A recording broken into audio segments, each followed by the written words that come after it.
Hi everybody. In this video, we're going to review some MATLAB skills and coding some specific functions. And we're going to focus on sum because you are going to need it in Fourier transform. So let's see the first problem, how to find the sum S, which is defined as the sum from n equals 0 up to 3 to the function 2 to the power n. To understand how to program this sum, let's just do it by hand first. So say S is equal to, you start by n equals 0, so you have 2 to the power of 0, and then plus, second value n is equal 1, then n equal 2, and n equal 3, to be equal 1, plus 2, plus 4, plus 8, you add, you get 15. How we do that in MATLAB? Well, let's first write the code for this function sum.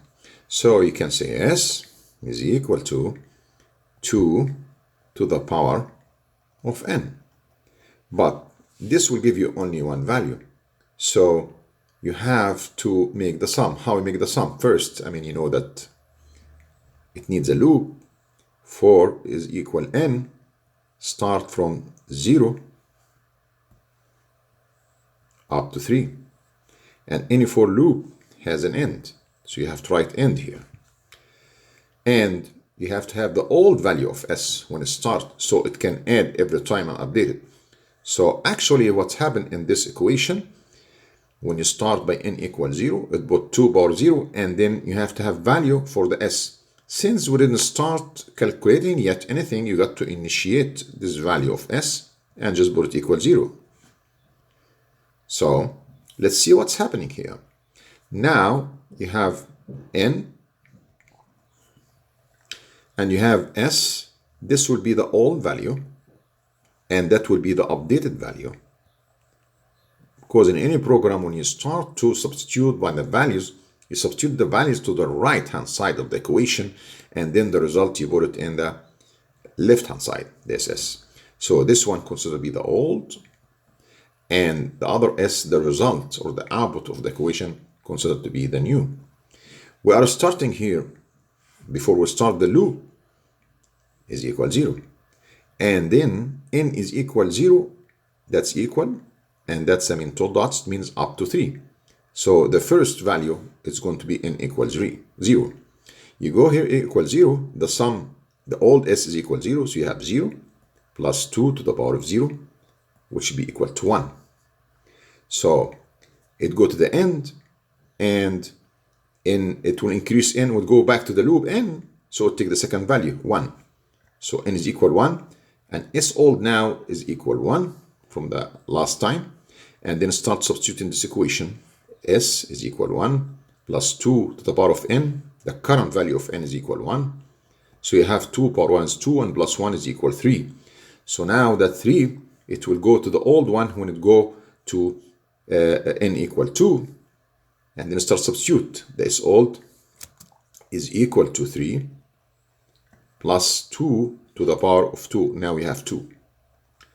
2 to the power of 2, 4. 4 and 3 is equal 7. Now you go to n equal 3, the last value. The old value is 7. So you have 7 plus 2 to the power of 3. 2 power 3 is equal 8, and 7 is equal 15. And that will be your final result. And that's right. So the code will give you the sum is equal 15 as we expected from this one. So that's the way how you make any sum of any function.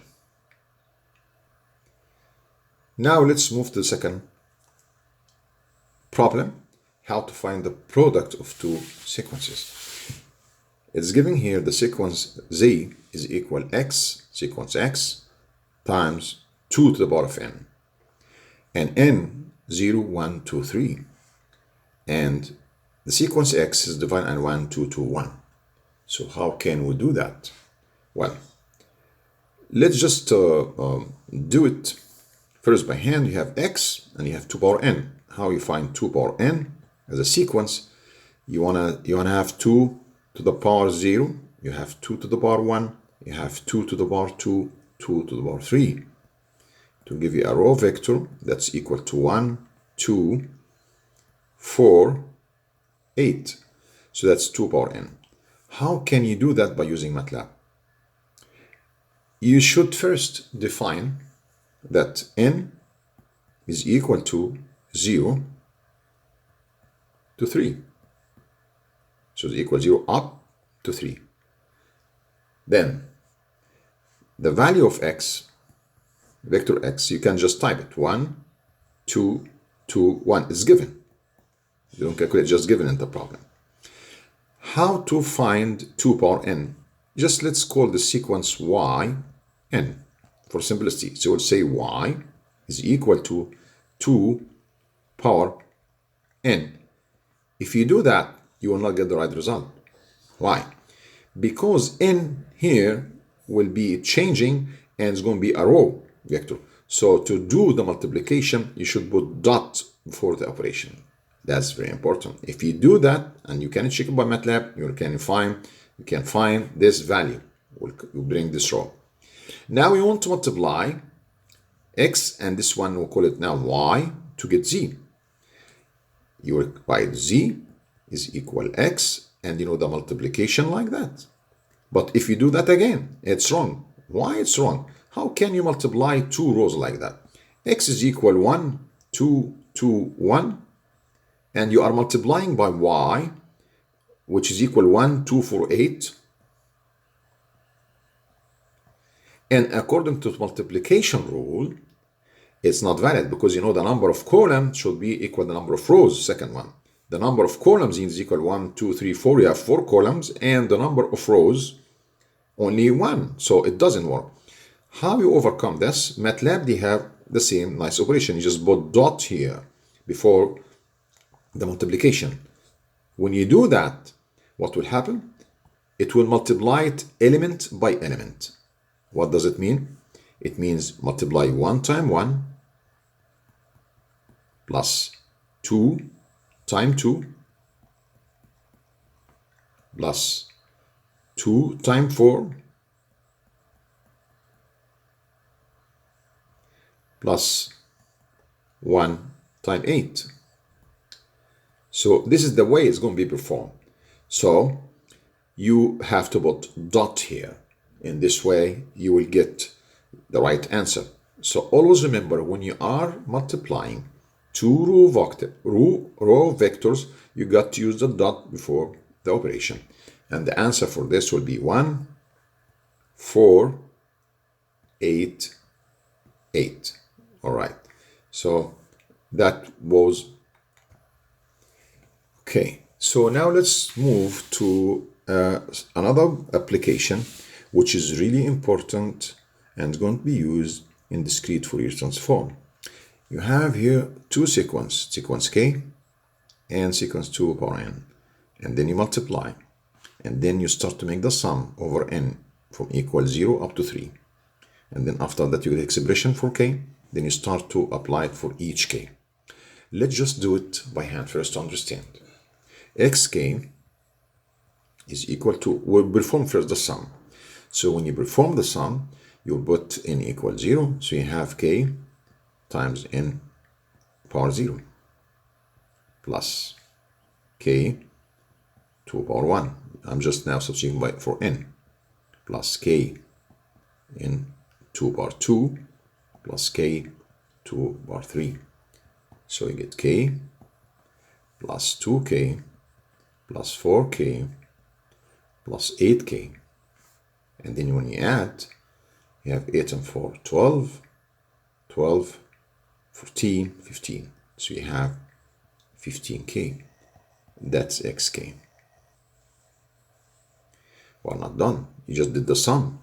But they said that the sum, it takes different value at different values of k. K can take from 0, 1, 2, 3. So when you have k equal 0, x 0 is equal to 0, 15 times 0. When you have k equal 1, x1 is equal 15 times 1 is equal 15. When k is equal 2, x2 is equal 2 times 15 is equal 30. we have k equal 3, x3 will be 45. So you have 1, 2, 3, 4 values. So the end of the sum, there is one value for each k, and you will have 4 values because you have from 0 to 3. All right. And this one is very, very close sum, or in the same way that you'll find discrete Fourier transform, but it's in a symbol function or symbol sequence. So you want to store the value of x0, x1, x2, and x3 in a vector. Of course, in vector and matrix, you cannot have 0 index. So this one has to be called x of 1. So x0 will store in x of 1 because this is the index of vector. It cannot start from 0. It cannot be negative. It should be started from 1. And x1 will be x of 2, x3, x4. So actually each index here related to k in general, we can say xk plus 1. Xk plus 1, that's express our xk actually. All right. So the difference between the index and between the k. Okay. So how we are going to perform that? How you code this? This is very involved. Yeah.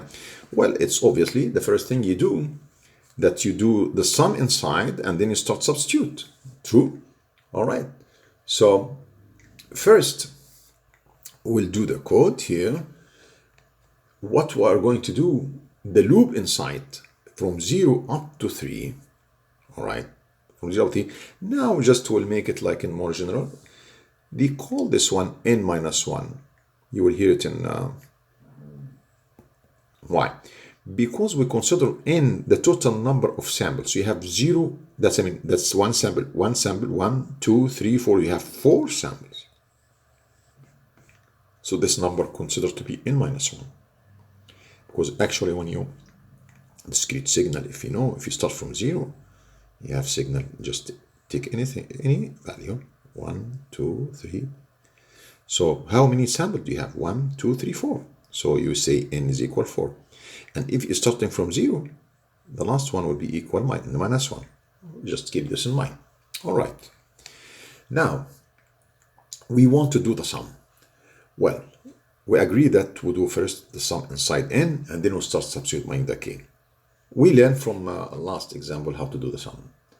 So we'll say for n start from equal 0 up to n minus 1. So you got to define n first here. You'll say n, so take is equal 4. So n minus 1 is equal 3. All right. And you are going to perform the sum, and sum k times 2 power n. So you write the expression here, s is equal to k times, means like that, 2 n power n. Okay.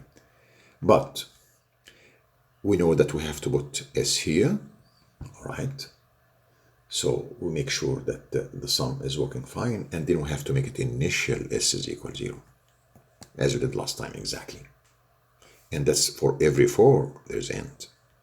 So in this way, I'm performing the sum here from n equals 0 up to 3 for k to n. But we have an issue here.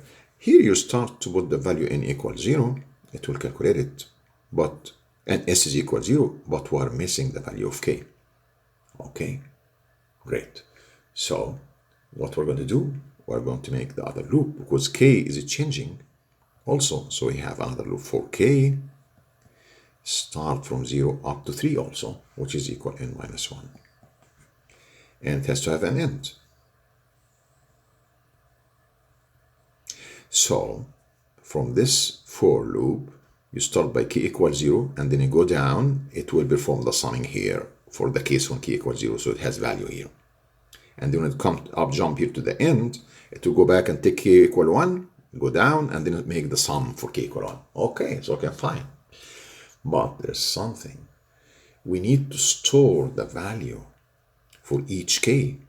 What do you mean by that? Here you go. We want to store k0, k1, k2, k3 in k1, in k plus 1. So you want to store the values, because every time you calculate k for specific value of k, it will change. So when you start k equals 0, and then go here, make the sum that corresponding to x0. So you want to store it. We know that we have to store it in something k plus 1.